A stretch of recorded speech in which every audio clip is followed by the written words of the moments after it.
Okay, welcome back. I've got my hot melt glue nice and hot. I've got my Elevon with the angle.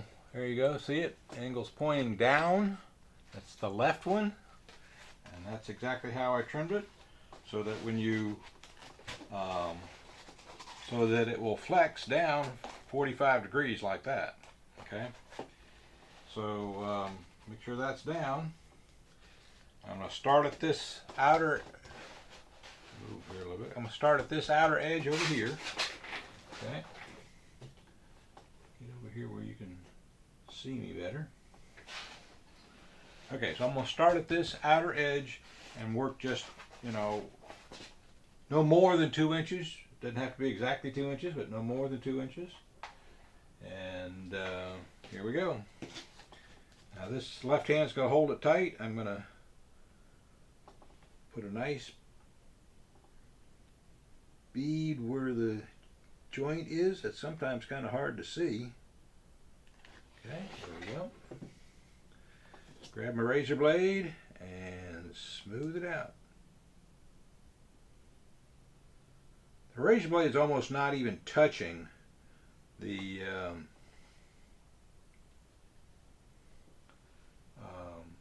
wing. Okay, before that hardens, I want to get that off of there.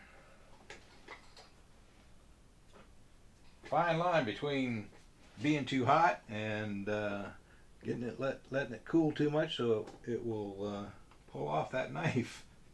So here we go again. Get the light just right, and you can see exactly where the hinge is. Get a nice bead of glue going.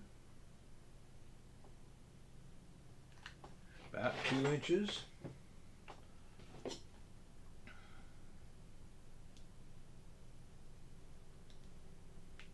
Razor blade's barely touching. It's actually not even touching. What you're trying to do is just smooth it out, even it out, and I'll get all these little spider webs off.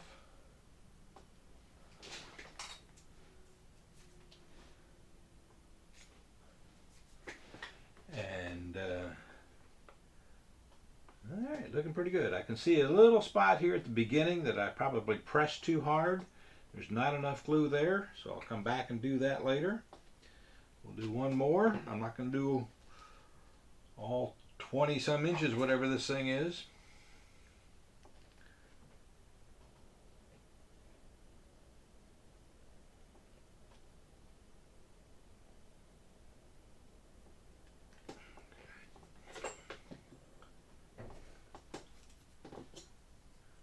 We'll spread it while it's hot. Spread it evenly. And when you inspect the glue, gotta watch what I'm doing here with this razor blade. When you inspect the glue to see if it's spread evenly, you want an equal amount on both sides of the hinge. And I can see the one I just did, I got more on the Elevons side than I did on the wing side. So I'll probably redo that one, touching it up after it cools a little bit. But the evenness looks good, and I'll just keep working my way along, and I'll be back in a minute and show you what the results look like. Okay, welcome back. The Elevon is now glued together and cool. I can touch it. It's not tacky anywhere. And when you go to test it, okay, test it down the 45 degrees that it will allow it, but no more. Test it up 45 degrees, okay, because that's all the servo is going to do.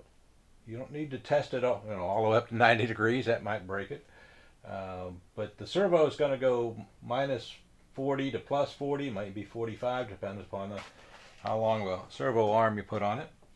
And so let me see if you can see this in the light well. Okay, you can see how wide that bead of glue is after you spread it out with a razor blade, and you look very carefully along it in the light like this, and I don't see any gaps. I fixed this one, I fixed one there, and I fixed one right there.